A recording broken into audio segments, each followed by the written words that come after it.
It's an image that conjures up the worldwide threat of climate change. But a new warning has gone out. The world needs to radically rethink how it tackles global warming. International Alert, a peace-building organisation, says politicians need to realise it's about more than just science. When people think about climate change at the moment, they think about it in a box over here, while development is over there and bad governance is over here and war is over there.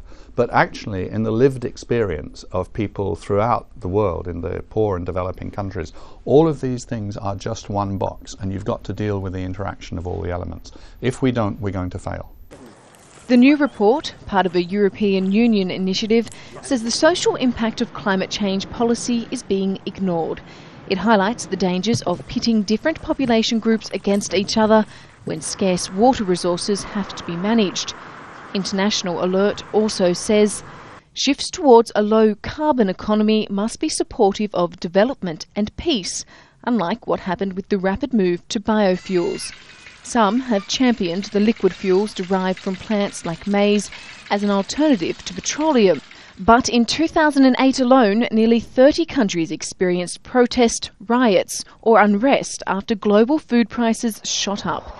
And one factor in that crisis was said to be staple crops being used for biofuels. There was an extra element to that as well, because actually what happened in some places was that more land was brought under commercial exploitation because of the biofuel market. And that was driving people off the land. And several million people were being affected by that in Indonesia alone. There's a UN report to that effect.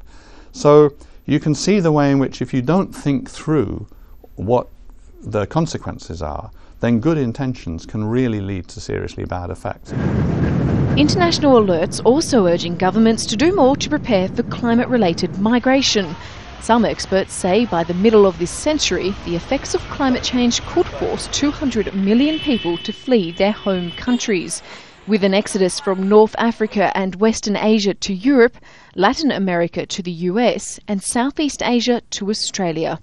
But that's the worst-case scenario, and the people behind the latest report say it can be avoided if there's a political will to act quickly. Lauren Peterson, Al Jazeera.